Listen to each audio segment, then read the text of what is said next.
Voilà, bonsoir à toutes et à tous. Nous sommes jeudi 30 novembre et nous allons donc partir sur on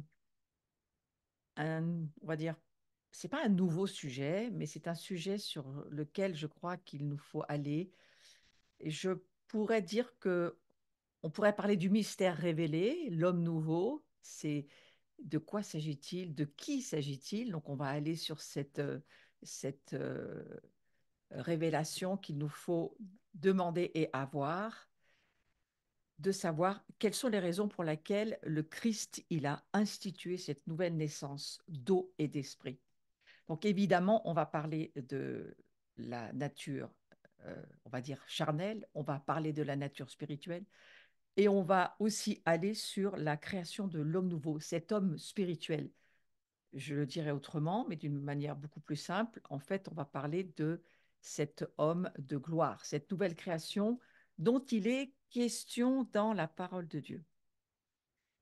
Et on voit que le Christ, il a posé l'antinomie entre la chair et l'esprit dans la foi chrétienne, hein. L'antinomie, ça veut dire la contradiction, l'opposition. Il y a vraiment une opposition entre cette vie dans la chair et cette vie dans l'esprit. Et Jésus dira d'ailleurs à Nicodème, hein, un des notables du Sanhédrin, en parlant du royaume de Dieu, il va dire la nouvelle création de l'homme. euh, Jean chapitre 3 verset 3, en vérité, je te le dis, à moins de naître d'en haut, nul ne peut voir le royaume de Dieu. Donc ça, c'est une des premières choses qu'il va dire. Jésus, il faut voir ce royaume. Et puis ensuite, il va ajouter, pour expliquer cette naissance d'en haut, parce qu'il faut bien essayer de dire quelque chose sur le fait de naître alors qu'on est déjà né. C'est un petit peu compliqué pour Nicodème de le comprendre. Et alors Jésus va rajouter, pour expliquer cette naissance d'en haut, en vérité, je te le dis, et là on est dans Jean chapitre 3, toujours ce chapitre 3 tellement intéressant, mais au verset 5, je te le dis, à moins de naître d'eau et d'esprit, nul ne peut entrer dans le royaume de Dieu. Donc vous voyez, il y a ces deux verbes très intéressants qu'il faut noter, notez-les dans vos Bibles. Il faut d'abord voir le royaume, et pour voir le royaume, il faut naître d'en haut. Donc cet homme nouveau, cette nouvelle naissance, il va falloir le voir d'abord de quoi il s'agit. Donc il va bien entendu là s'agir de foi, et puis ensuite il va falloir y entrer. Là encore, il va falloir de la foi. Et pour entrer dans le royaume de Dieu, dans le royaume d'en haut, on pourrait le dire de cette manière-là, eh bien il faut naître d'en haut, en termes de naissance. C'est une expression qui rend compte de l'effet divin, de l'effet extraordinaire de notre baptême. Et pour souligner la différence entre une personne née de la chair et une personne née de l'esprit, Jésus va encore rajouter quelque chose, toujours dans Jean chapitre 3 et au verset 6. Ce qui est né de la est chair, et ce qui est né de l'esprit est esprit. Et on pourrait le voir un petit peu différemment, mais pour dire la même chose, on pourrait dire, voilà, où tu nais dans euh, la nature de la gloire ou pas. Parce qu'au fond, c'est là où on se trouve, hein. Ce qui est né de la chair est chair, donc c'est une affaire de nature, c'est un verbe d'état. Nous sommes chair si nous naissons de la chair. Mais ce qui est né de l'esprit, hein, donc c'est intéressant d'y penser, ce qui est né de l'esprit, c'est-à-dire, euh, c'est un verbe d'état là aussi, c'est encore le verbe être, est esprit. Donc on a ici la certitude biblique que nous sommes esprits lorsque nous donnons notre vie à Jésus, lorsque nous le confessons de notre bouche et que nous le croyons dans notre cœur, nous devenons un être spirituel que nous n'étions pas avant. N'étions pas un être spirituel avant d'avoir cette naissance d'en haut. Et nous voyons que l'homme ordinaire, il est pécheur, c'est sa nature. Il ne peut être que ce que sa nature lui permet d'être. Donc il est pécheur et il a bien entendu cette possibilité qui va lui être donnée par Dieu grâce infinie, miséricorde infinie de Dieu, parce que personne d'autre que Dieu ne peut changer notre nature, qui est celle d'être un pécheur avant que nous rencontrions Jésus et que nous ne naissions d'en haut. Bien sûr que c'est absolument impossible. Personne, à part Dieu, ne peut changer notre nature. Chose extraordinaire, Jésus va être envoyé pour cela. Donc ce même homme, né précédemment de la chair, eh bien, il devient à présent l'homme qui va accepter par la foi de croire qu'il est pécheur, mais que de croire que de pécheur, il peut devenir un saint. Et donc de voir sa nature être échangée à la croix. C'est ce fameux échange sur la croix dans lequel je crois qu'il faut descendre dans la révélation, la voir de plus en plus, demander au Seigneur, donne-moi, s'il te plaît, Seigneur, de la révélation de qui tu es pour savoir qui je suis. Parce que plus nous verrons, voir pour entrer dans le royaume, plus nous verrons qui est Jésus et donc qui est le roi du royaume dans lequel nous entrons. Et plus nous verrons qui nous sommes, mais plus aussi nous pourrons y entrer dans la révélation de qui nous sommes. Vous voyez, ça demande euh, vraiment de le prier ce soir. Parce que les choses sur lesquelles je vais aller, je crois que ça sera une possibilité que Dieu va nous donner par la puissance du Saint-Esprit d'avoir beaucoup plus de révélation de la gloire de Dieu. Je suis toujours sur le sujet de la gloire, mais plus j'avance dans la révélation de la gloire de Dieu, plus je comprends que j'ai besoin de revenir aux fondamentaux et de laisser l'Esprit Saint nous enseigner lui-même. Il nous enseignera toutes choses. Et bien sûr, nous enseigner les mystères, puisque les mystères, ils n'ont été faits mystères que pour être révélés pour nous. En tous les cas, certains mystères demandent à être révélés, et c'est à nous de d'entrer dans le mystère pour voir et donc amener à la révélation ce qui était caché. Donc le Christ, il a clairement souligné la différence entre les deux naissances en affirmant que la première naissance, elle donne à l'homme une nature charnelle, on l'a beaucoup vu. Vous pouvez retrouver nombre d'enseignements, hein. Il y en a plus des centaines, j'ai envie de vous dire, sur ma chaîne YouTube, qui parlent de marcher par l'esprit, la vie de l'esprit, la vieille nature, la nouvelle nature. Oui, ce sont des enseignements toujours très intéressants, virgule, il faut continuer à creuser pour voir et pour entrer encore plus dans le mystère. Donc, ces deux naissances affirment, donc la première, elle donne à l'homme une nature charnelle, il est chair. Tandis que la seconde, elle donne à ce même homme que nous sommes, hein, la nature de l'esprit. Il est esprit. C'est très important de voir cela pour entrer dans la révélation.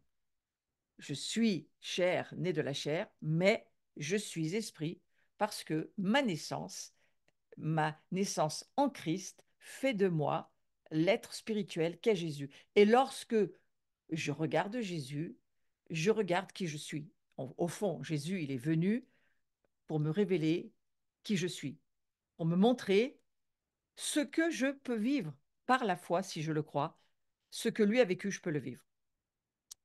Donc la raison pour laquelle le Christ a institué cette nouvelle naissance d'eau et d'esprit, on va voir, il y a un certain nombre de raisons, on va les voir, et on va voir que ces raisons-là, eh bien, sont extrêmement importantes. L'homme, il est créé à partir de la poussière, c'est ce que nous dit l'Écriture, et Dieu lui insuffla de son propre souffle, et l'homme devint un être vivant.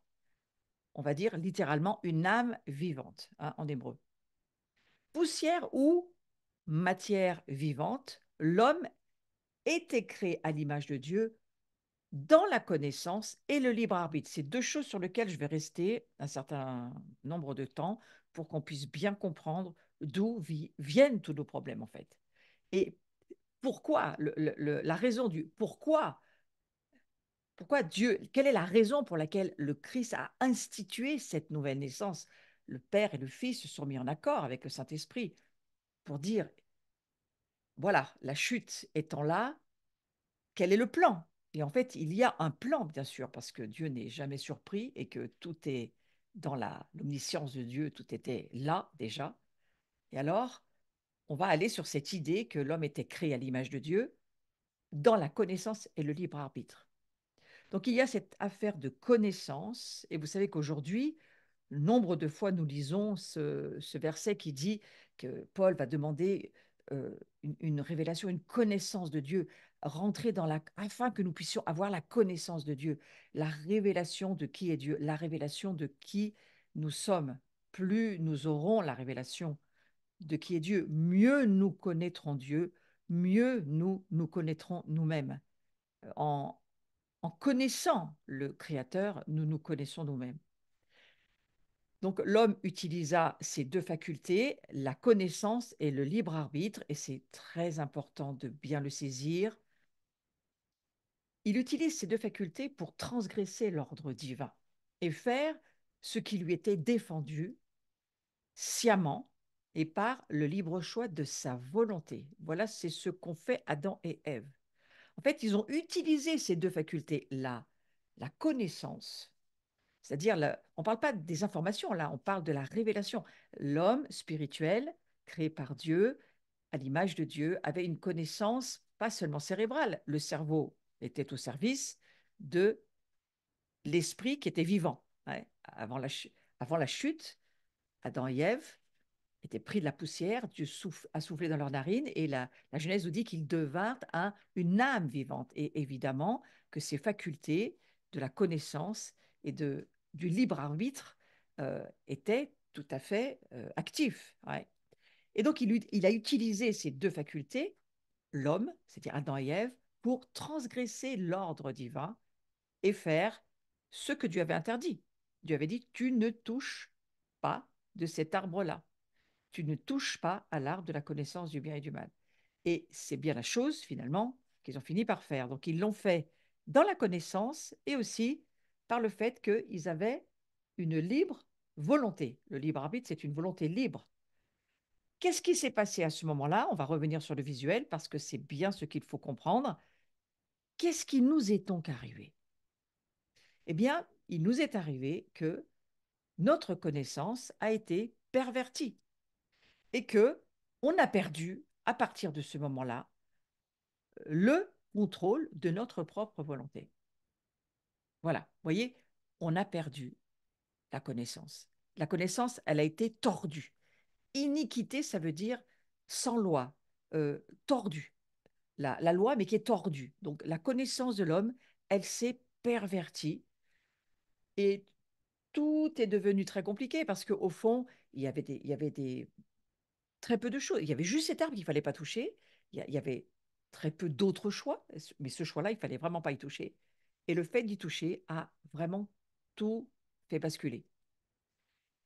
Et puis, il perd le contrôle de sa volonté, c'est-à-dire qu'à partir de ce moment-là, déchu de la relation avec Dieu, déchu, on va dire, du jardin d'Éden ou du paradis, l'homme est exilé sur la terre pour y travailler. Et qu'est-ce qu'il se passe à partir du moment où il part en exil?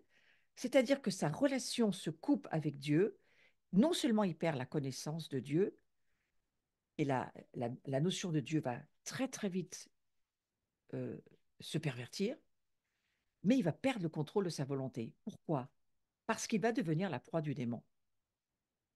Et c'est en cela, il y a tout un enseignement euh, que j'ai donné il y a plusieurs années, que je redonne en ce moment dans les écoles prophétiques du reste, sur discerner entre la chair et l'esprit. Le titre de cet enseignement s'appelle Qui suis-je? Le discernement entre la chair et l'esprit. Ça aussi, vous pouvez le retrouver sur ma chaîne si ça vous intéresse de creuser ce sujet.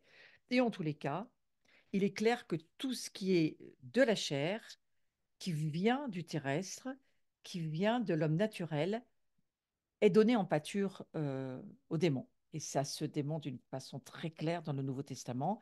Tout ce qui est charnel est corrompu, et tout ce qui est corrompu, au moment où Dieu va dire au diable, donc au serpent dans le jardin, tu vas manger de la poussière, c'est ça que ça veut dire. L'homme est fait de poussière, et bien ce qui viendra de la poussière, tu pourras euh, le manger et en faire bien ce que tu veux. C'est à toi. Alors que le monde spirituel, là, Satan ne peut pas toucher au monde spirituel, pas si facilement que ça, en tous les cas. Et donc on voit que c'est ce dernier en effet ce diable qui, dans le Jardin d'Éden, avait suggéré au cours d'un dialogue très imprudent de transgresser l'ordre divin. Dieu leur avait dit, vous ne mangerez pas de tous les arbres du jardin, Genèse chapitre 1, verset 3, et Ève va répondre, nous pouvons manger du fruit des arbres du jardin, mais du fruit de l'arbre qui est au milieu du jardin, Dieu a dit, vous ne mangerez pas, vous n'y toucherez pas sous peine de la mort. Genèse chapitre 3, versets 2 et 3.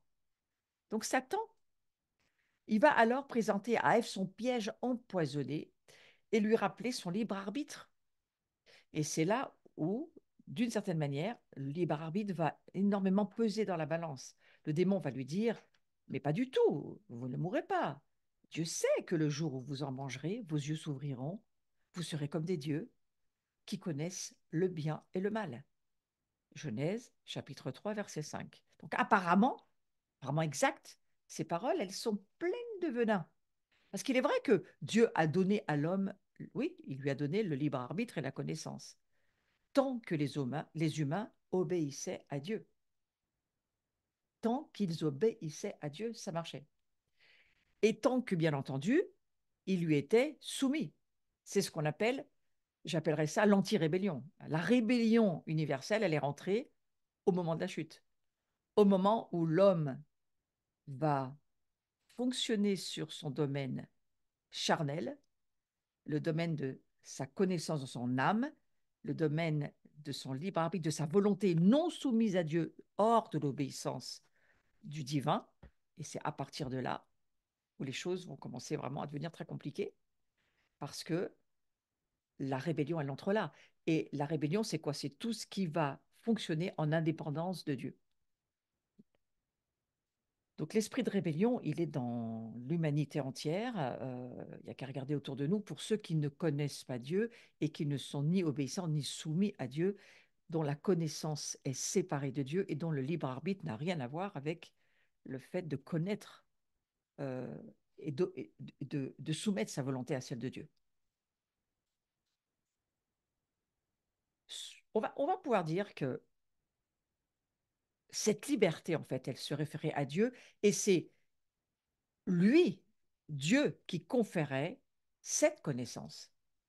Au fond, Dieu amenait à Adam et Ève la connaissance comme lui, Dieu, le décidait, jusqu'à ce que, à un moment donné, ils décident, ils voulaient connaître par eux-mêmes, plus par Dieu, sous, on va dire, la volonté divine et selon le temps et le calendrier de Dieu, finalement.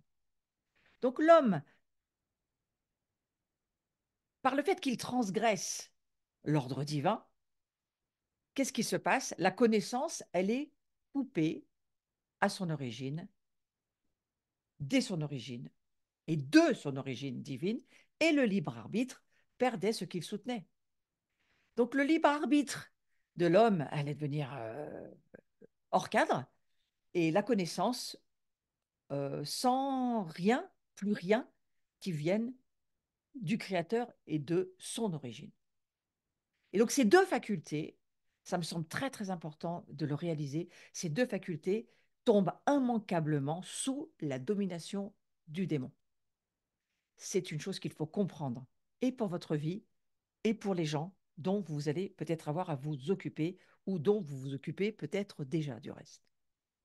Donc l'homme, par le libre choix de sa volonté, nous voyons ici que la connaissance et le libre arbitre tombent sous la domination du démon, et c'est à ce point que l'homme perd le contrôle de sa volonté.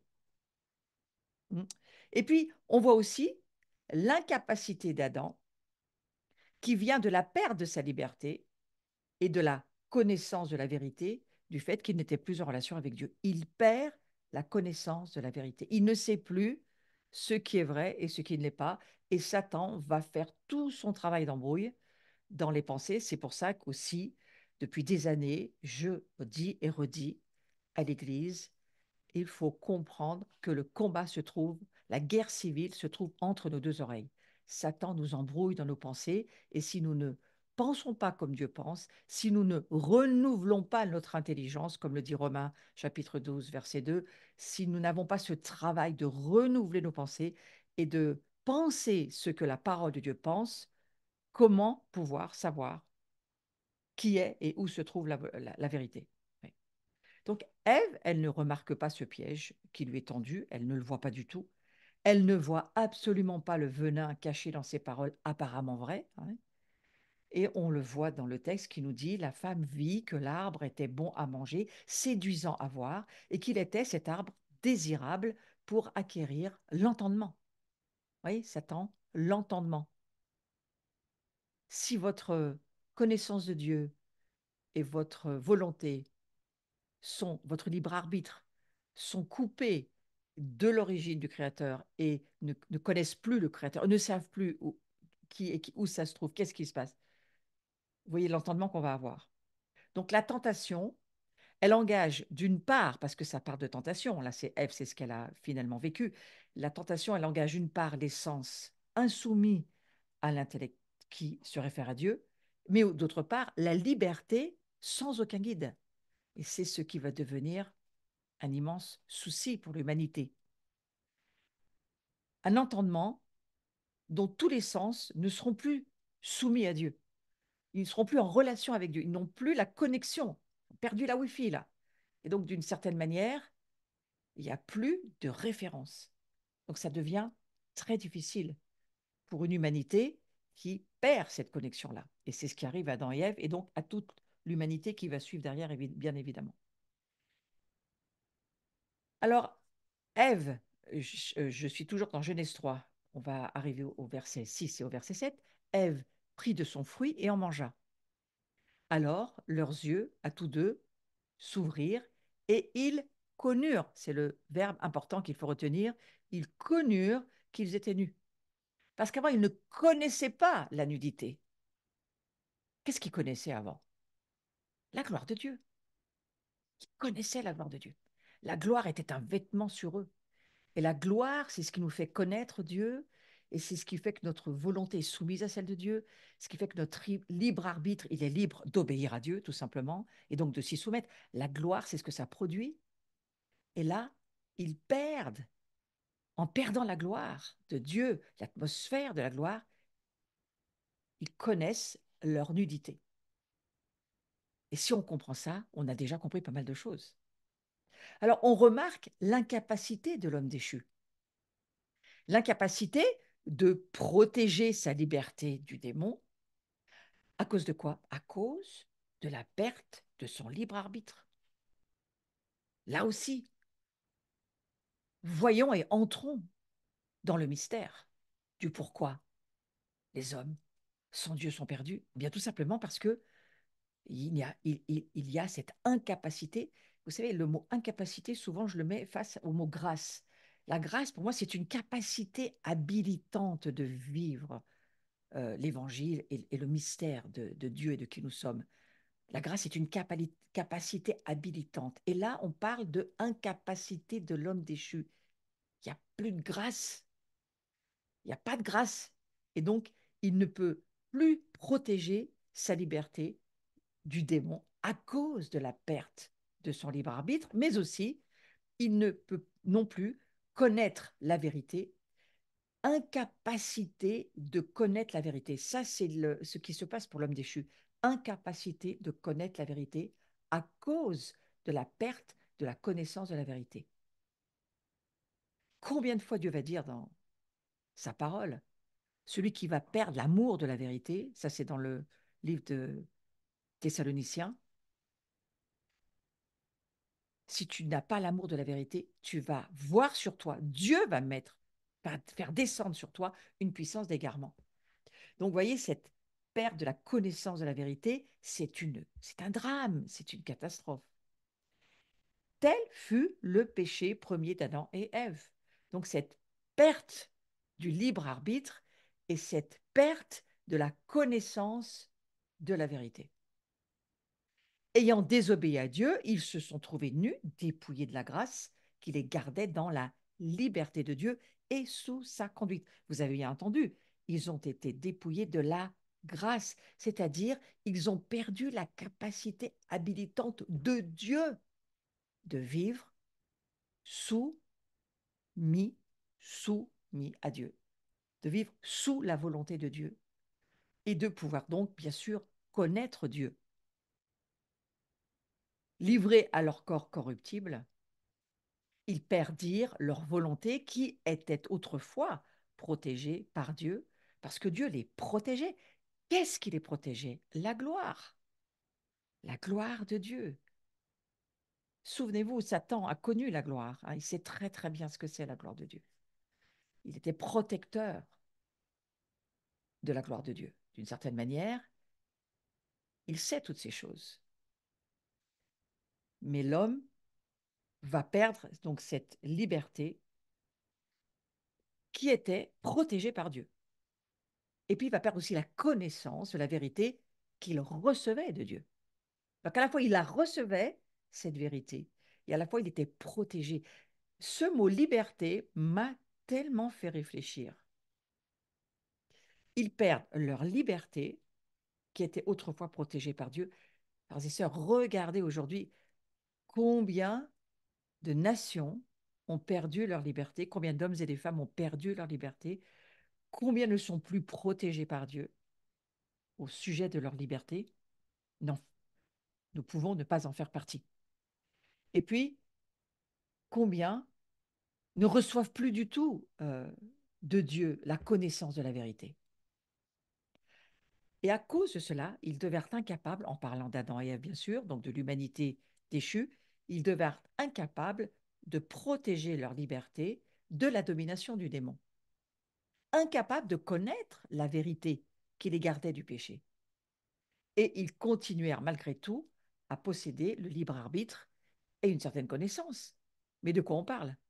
De quel libre arbitre on parle et de quelle connaissance on parle si, au fond, ce n'est plus Dieu qui protège et qui euh, permet qu'ils reçoivent de lui la connaissance de la vérité. Si ce n'est plus Dieu, c'est qui? Celui qui n'est pas avec moi et contre moi, va dire Jésus. Il n'y a que deux royaumes, il n'y a que deux possibilités, Dieu ou Satan. Il n'y en a pas trois. Il n'y a pas d'autres possibilités. Il n'y a que deux présupposés, où Dieu existe, ou il n'existe pas. Si Dieu existe, alors il y a un royaume, le royaume de Dieu, et il y a un autre royaume, le royaume de Satan et des démons.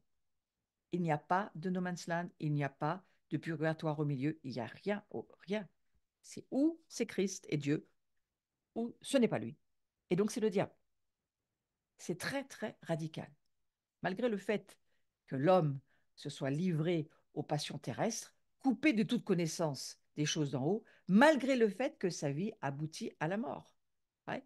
Il va garder, quoi qu'il en soit, il va garder ce libre arbitre et cette connaissance, mais de quoi parle-t-on?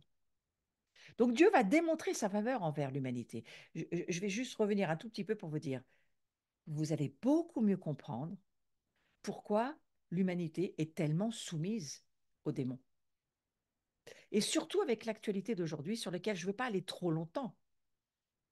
Mais lorsqu'on entend parler de ce qui se passe en ce moment entre le terrorisme et Israël, pour ne citer que eux, mais il y a bien d'autres exemples, hein, mais c'est quand même l'actualité d'aujourd'hui. De quoi s'agit-il? Est-ce qu'il s'agit d'un combat entre deux humanités déchues? Non, non, non, non. Je crois qu'il s'agit d'un combat spirituel. Et il y a un peuple qui est choisi par Dieu et qui vivait en paix, qui ne demandait rien à personne, du reste, là, à ce sujet-là. Et tout à coup, le terrorisme qui se lève et qui vient frapper. Ouais. Et on parle de choses immondes, de barbarie, mais de quoi parle-t-on? On parle juste de démons qui prennent les hommes et qui les utilisent. On parle d'un monde spirituel. Voyez, donc il ne faut pas se tromper de sujet. Parce que l'homme qui ne connaît pas Dieu, il perd sa liberté, autrefois protégée par Dieu, et il perd la connaissance de la vérité. Et comme on arrive au bout d'un âge où toutes ces, on va dire, ces milliers d'années hein, qui se sont déroulées, puis ces centaines d'années qui se sont déroulées. Aujourd'hui, on arrive à la fin d'un âge où la corruption est de plus en plus corrompue et on ne l'arrêtera pas, cette corruption. Il faut Jésus pour qu'elle s'arrête. On arrive à un moment où le pire du pire, on le voit devant nous. Mais on peut le comprendre avec ce qu'on est en train de se dire. C'est que l'homme perd à la fois sa liberté, à la fois il perd la connaissance de Dieu et il perd aussi son libre arbitre. Ce n'est plus lui, c'est le diable en lui. Alors, je ne veux pas dire que ça excuse tout, bien sûr que non, ça l'explique. Hein. Quand Jésus va dire sur la croix, Père, pardonne-leur, ils ne savent pas ce qu'ils font, je crois que Jésus le sait. Il sait que ceux qui ne lui appartiennent pas à lui, le Christ, appartiennent à l'autre, le diable. Et ce diable, le peu que je viens d'amener aujourd'hui dans ce cours, et on va beaucoup creuser ce cours, on va beaucoup y rester sur cette question, parce que je crois qu'il faut rentrer dans ce mystère de qui nous sommes. Et pour cela, il faut commencer par le commencement. Et le commencement, c'est les raisons pour lesquelles euh, le Christ a institué cette nouvelle naissance. Il y a des raisons pour lesquelles il faut naître d'eau et d'esprit. Il y a des raisons, frères et sœurs. Mais on a déjà deux raisons là qui sont extrêmement importantes. C'est qu'on se rend compte que l'homme coupé de Dieu va perdre sa connaissance de Dieu et donc de tout le reste. L'arbre de la connaissance du bien et du mal, c'est pas l'arbre de vie, c'est un arbre qui va grandir sans Dieu et donc qui va rentrer, aller se développer dans toutes les perversions possibles, inimaginables, toutes les corruptions possibles, inimaginables. Ouvrez la télé, vous allez voir, c'est partout exposé. Et puis, il perd le contrôle de sa propre volonté. Il n'est plus en contrôle de sa propre vie. L'homme sans Dieu. Donc, ça explique déjà, selon moi, un certain nombre de choses. Mais Dieu va démontrer sa faveur envers l'humanité. Ça, c'est quand même la bonne nouvelle. Donc, Dieu va démontrer cette faveur envers toute l'humanité. Moi, je rentre d'Arménie et donc je peux vous dire que euh, j'ai vu cette faveur de Dieu. Voilà, en montant sur l'Ararat, puisque j'étais en Arménie la semaine dernière avec un certain nombre d'autres personnes, d'intercesseurs, et on s'est souvenu à cet endroit en Arménie, sachant que l'Ararat n'est pas en Arménie, mais on le voyait de loin, parce que là, aujourd'hui, il se trouve en Turquie, mais à la base et en réalité, il est quand même euh, arménien, selon moi. L'alliance avec Noé, comment ça s'est passé? Cette alliance qui s'est faite avec Noé, c'était une alliance pour toute l'humanité, où Dieu va dire à Noé, tu sais, Noé, voilà, ok, je ne recommencerai pas, je ne recommencerai pas cette affaire de déluge, et je vais prendre une alliance éternelle, perpétuelle avec l'humanité. Et il va faire cette alliance avec Noé, cette alliance noachique, à laquelle nous, aujourd'hui, on est bien entendu au bénéfice. Ouais. Et j'ai compris en étant en Arménie, en relisant tous ces textes de l'alliance avec Noé, cette première alliance faite avec toute l'humanité, tous les fils de Noé, hein, Sem, Cham, Japheth, qui représentent, on va dire, l'humanité entière, finalement, tous les enfants de Noé.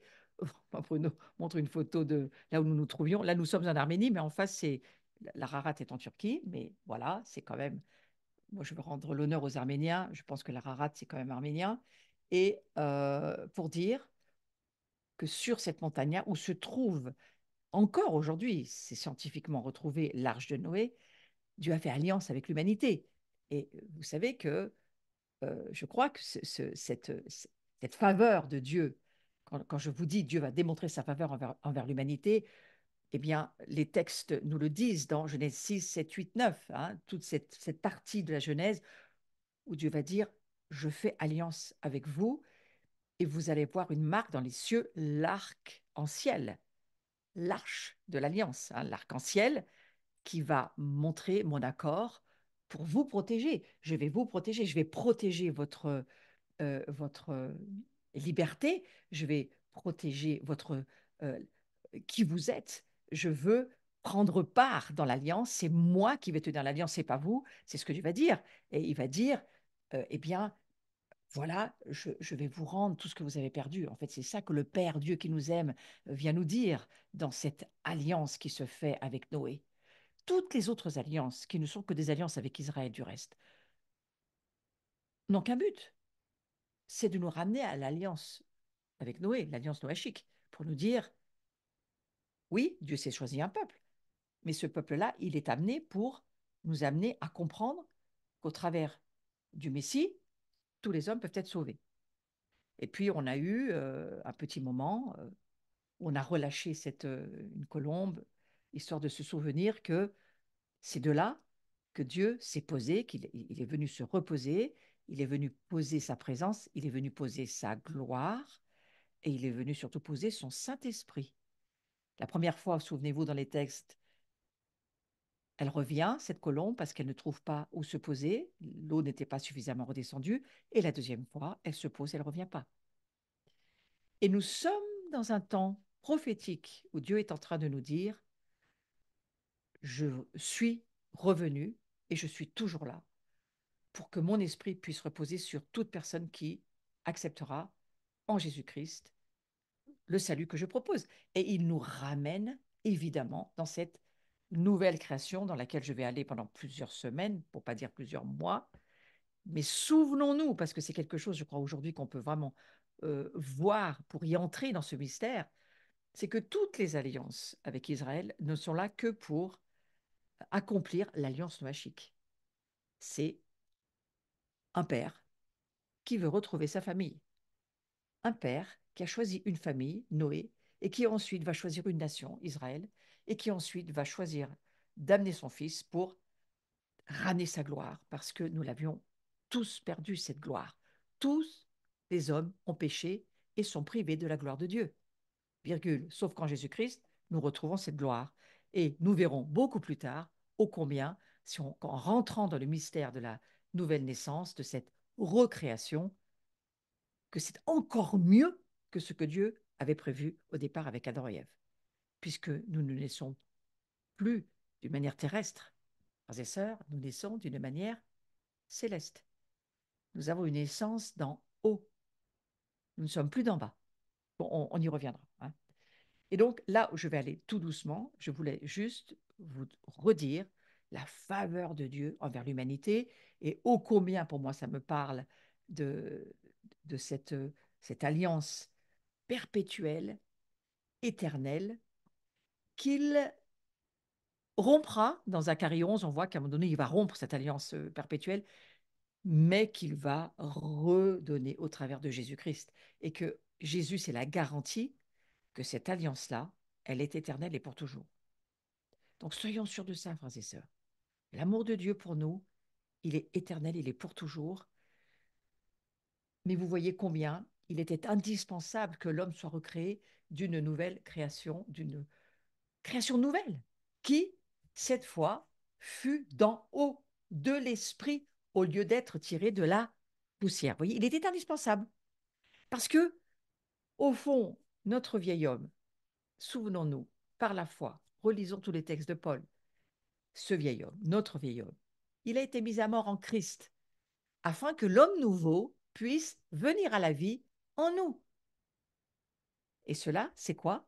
Eh bien, c'est le produit de la vérité. Vous voyez, cette vérité que Dieu de nouveau va protéger par le Saint-Esprit en nous, cette colombe qu'il a envoyée, qui s'est posée sur la terre nous appartient, nous sommes des êtres de chair, mais pas seulement, nous sommes des êtres spirituels aujourd'hui. Donc il était indispensable qu'on soit recréé, pas créé, recréé, d'une création nouvelle, une création kainos, on y reviendra, et que cette création kainos, cette nouvelle création, elle fut non plus d'en bas, mais d'en haut, de l'esprit, et plus du tout tirée de la poussière. C'est la grande différence. C'est pour ça que la Bible ne nous propose pas, une fois que nous donnons notre vie à Jésus, oh, nous voudrions revivre comme c'était avant la chute. Certainement pas. Certainement pas. Non, non, on ne va pas revivre comme c'était avant la chute, on va revivre comme c'est maintenant en Jésus-Christ, dans la recréation, la création nouvelle que nous sommes, parce que nous sommes le corps du Messie, nous sommes le corps de Christ. Alors, examinons d'un peu plus près l'échange qui a lieu entre le vieil homme et l'homme nouveau. Le vieil homme, c'est le produit du mensonge du diable. Vous m'entendez? Le vieil homme, c'est le produit du mensonge du diable. C'est le fruit de la tromperie. Sa nature entière, c'est la tromperie et la corruption. Souvenez-vous, l'homme a perdu la connaissance de Dieu et l'homme a perdu son libre arbitre. Il est coupé de la connexion avec Dieu. Il ne connaît plus les choses par Dieu, en Dieu. Il n'a plus la compréhension divine. Il a une compréhension de l'art de la connaissance du bien, l'art de la connaissance du mal, qui n'a rien à voir avec l'arbre de vie. Et donc tout est inique, perverti, tordu.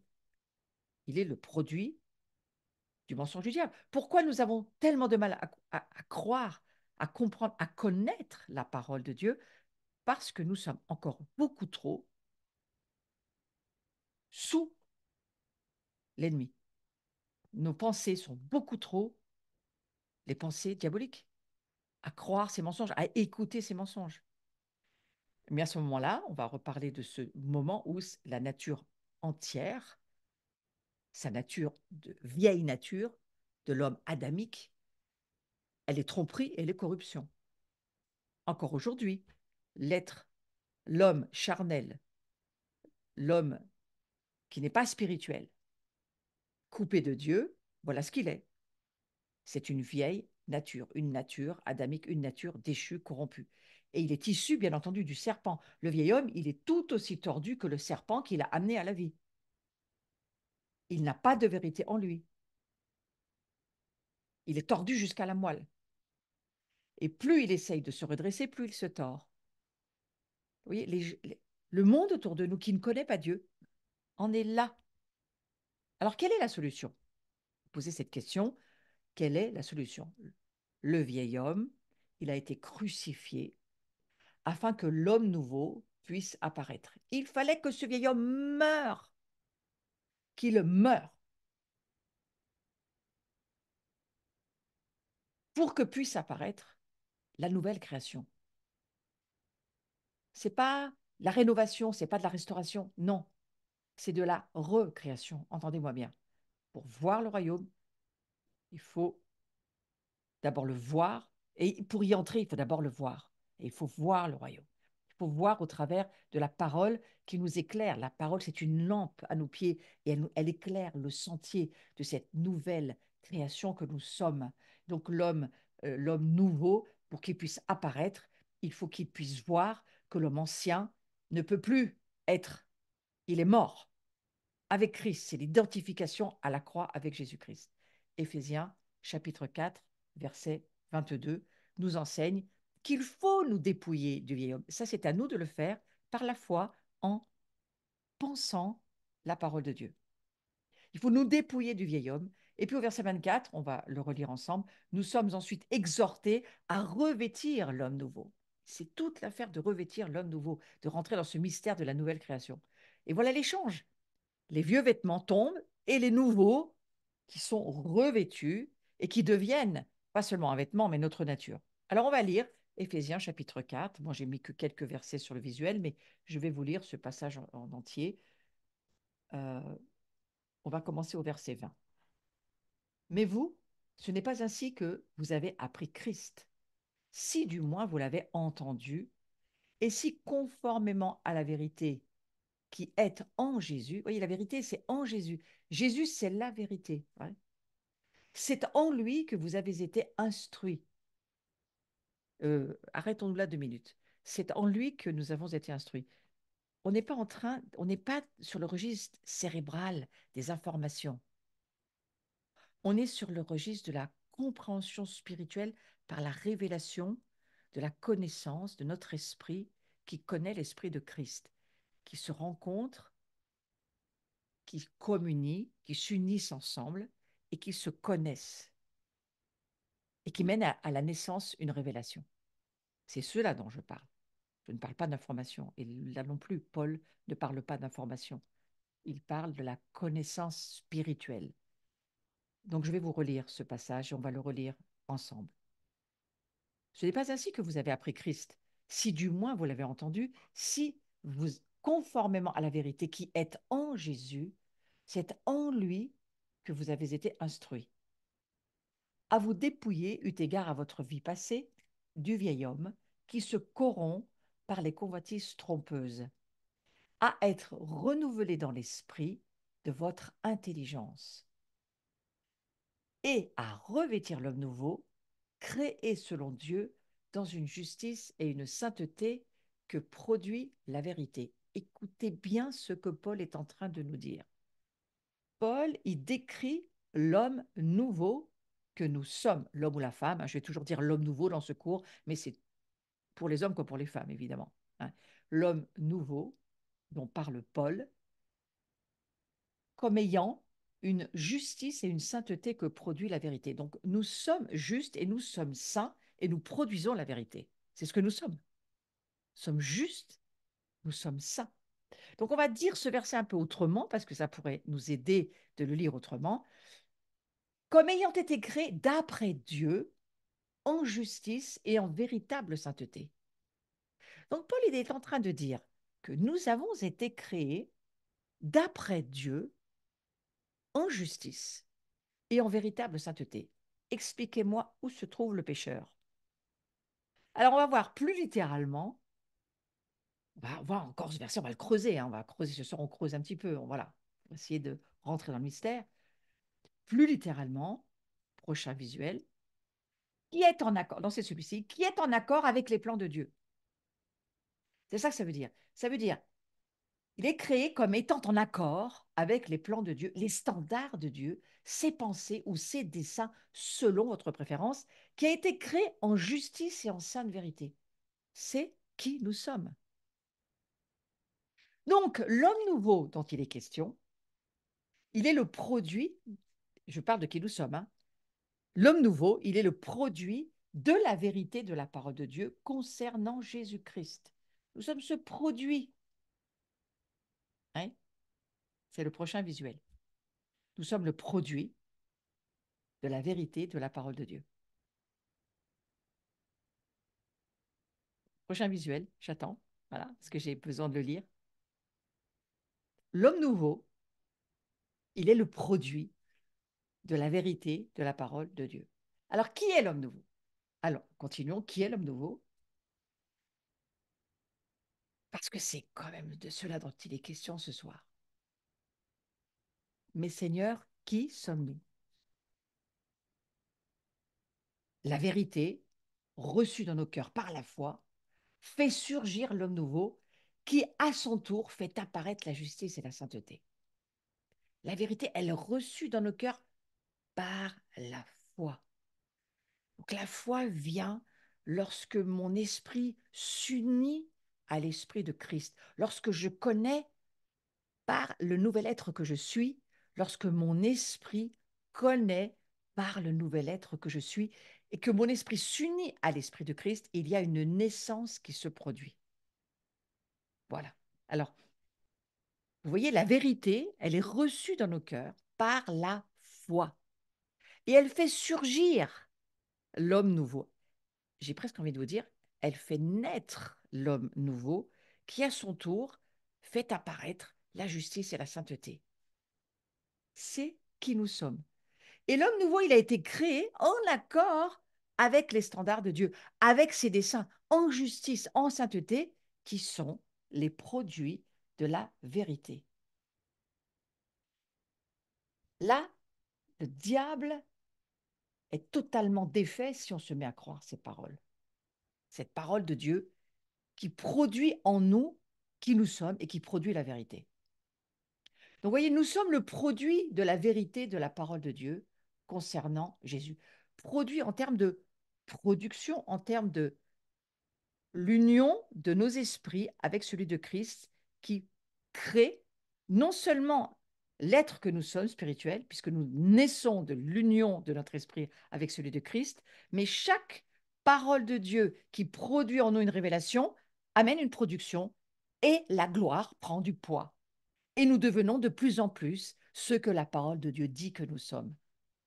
Vous comprenez pourquoi Satan ne souhaite pas que nous lisions la parole de Dieu et surtout pas que nous l'entendions Parce qu'en l'entendant, la foi produit qui nous sommes et forge en nous la personne que nous sommes.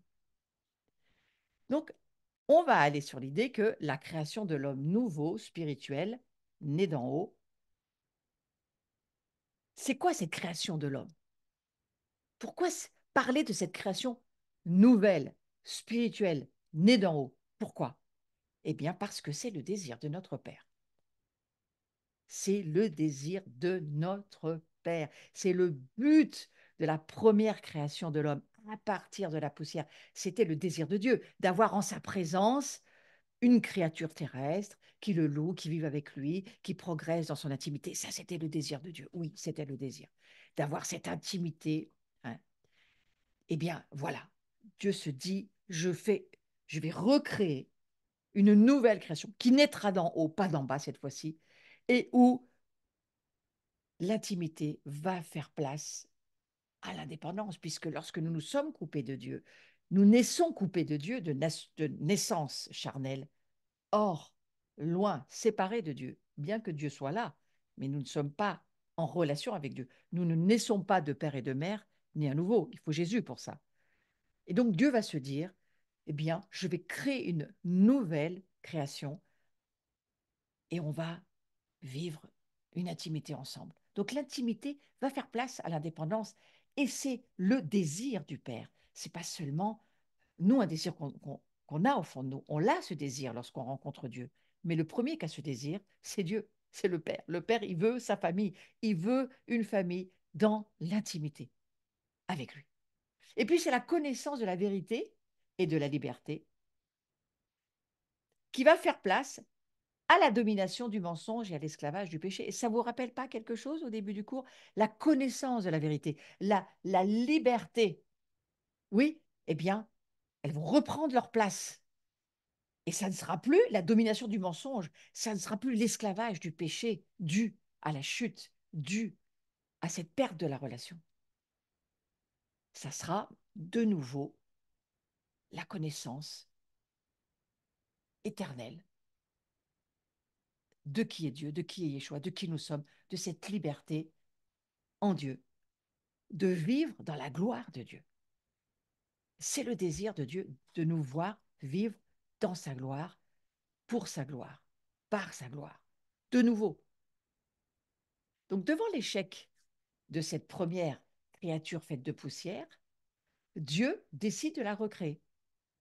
Et cette fois, à partir de sa propre nature, de la propre nature de son Fils ressuscité d'entre les morts, nature spirituelle soustraite à la mort et à la corruption.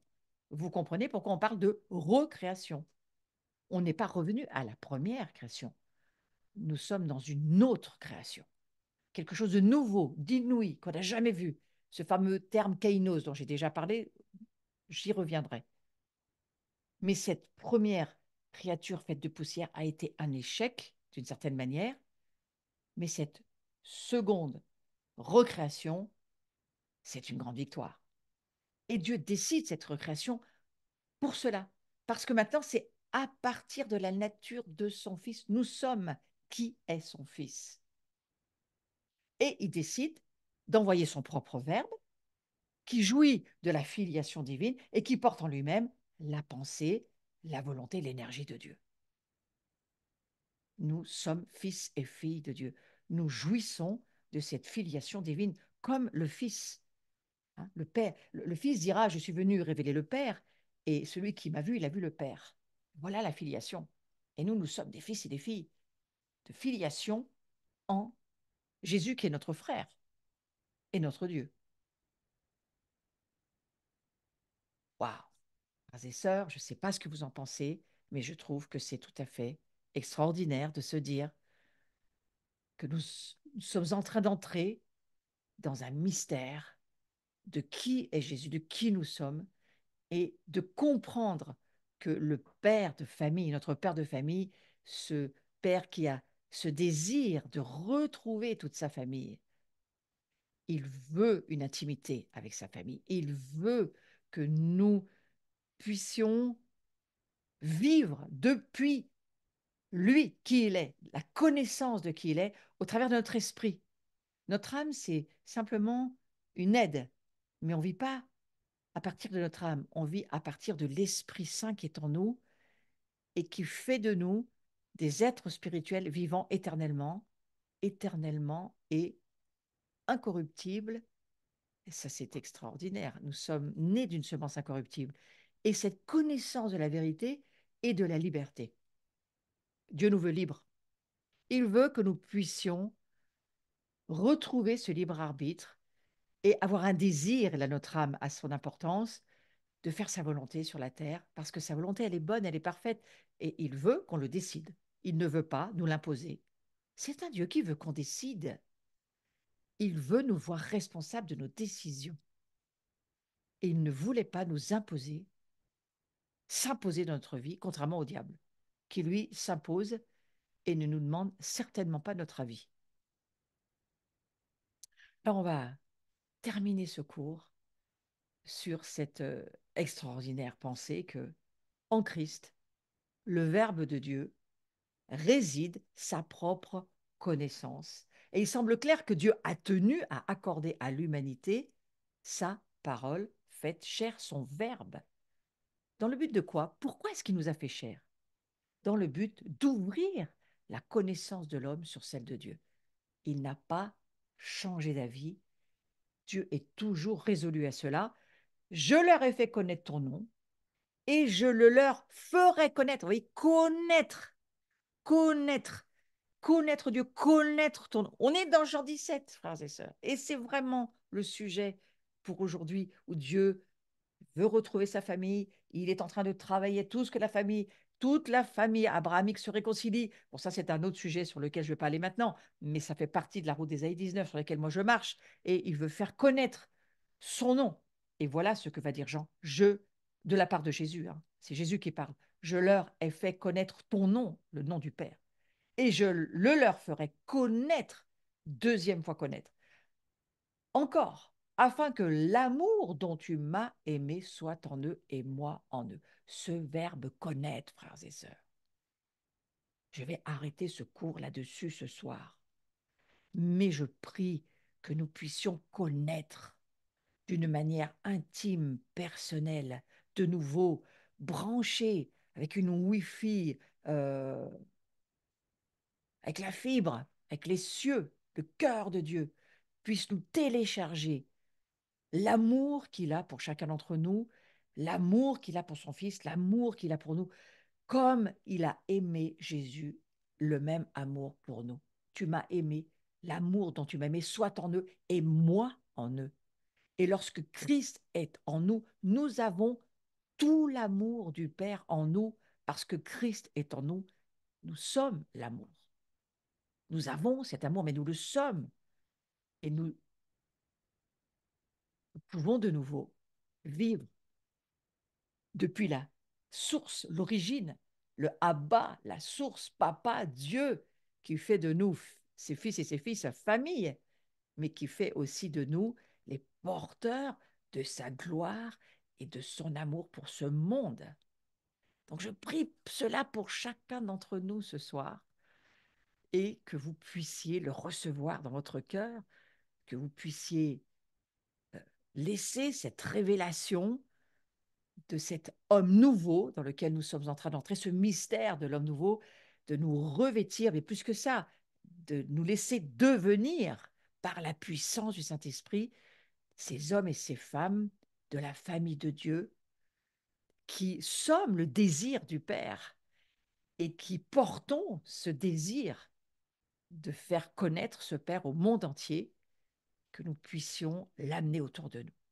C'est ma prière pour chacun d'entre vous, que vous soyez bénis, que vous viviez dans cette intimité, que vous receviez des cieux la connaissance de qui est votre Père, de qui est Jésus, et l'Esprit Saint en nous, cette puissance extraordinaire qui a tout pouvoir, qui a toute possibilité. Je prie que ce soir, la maladie, si elle est là, face à vous, disparaisse. Je prie que si infirmité vous portez, elle disparaisse au nom de Jésus, que vous puissiez voir que la nature divine qui est en vous a tout pouvoir et que la parole de Dieu est la vérité et que le Père veut cette intimité avec vous, veut guérir vos émotions, veut guérir vos cœurs, veut vous consoler, veut vous amener une onction de force, de révélation pour que vous soyez forts dans ce monde et que le monde puisse voir le Christ en vous. Amen. Soyez bénis. Amen. Prochain cours, jeudi prochain.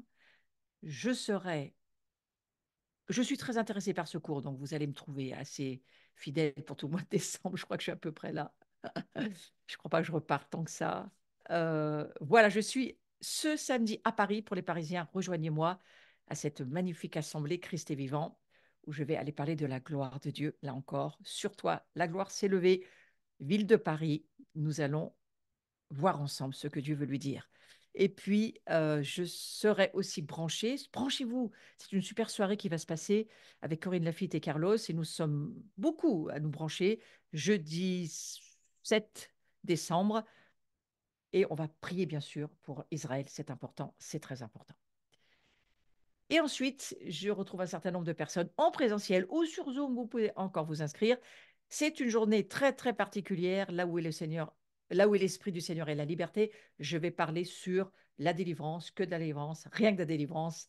Et nous allons chasser beaucoup de démons, frères et sœurs. C'est ça pour cette journée-là. Ça va être le sujet. Ensuite, un petit peu plus tardivement, mais je le dis pour ceux qui est intéressés, je serai le 21 janvier aux Assemblées du Réveil chez Jean-Michel Tour. Et nous allons avoir un après-midi dans l'enseignement, sur la gloire là encore. C'est sur la demande du Père Jean-Michel. Et puis nous aurons une messe charismatique en fin d'après-midi, le dimanche. Je retrouve les cénacles avec les femmes. J'aime beaucoup, beaucoup cette affaire de cénacle, ces femmes qui se rencontrent. Et ça se passera à Bordeaux, 27-28 juin, un week-end, où nous allons prier avec toutes ces femmes engagées pour Dieu. C'est Myriam Aguila et Marie-Christine Duval qui en sont les organisatrices. Voilà. Rejoignez-nous. Alors là, c'est un petit peu plus tardif, mais je le dis si ça vous intéresse parce que j'aime beaucoup ce couple de Astrid et Thierry Gaillard. Tous les deux sont des pasteurs luthériens, charismatiques bien entendu, et qui ont une forte onction. Astrid particulièrement pour les femmes sur Esther, et ils vont nous parler dans la maison de Jean. Voilà, rejoignez-nous en présentiel, on serait content de vous avoir. Et sinon, ça sera aussi certainement, il y aura peut-être, je ne veux pas vous le dire encore, peut-être des enseignements sur Zoom, je ne le sais pas encore. Voilà, merci pour ceux qui vous abonnez sur ma chaîne. Oui, merci, ça m'aide.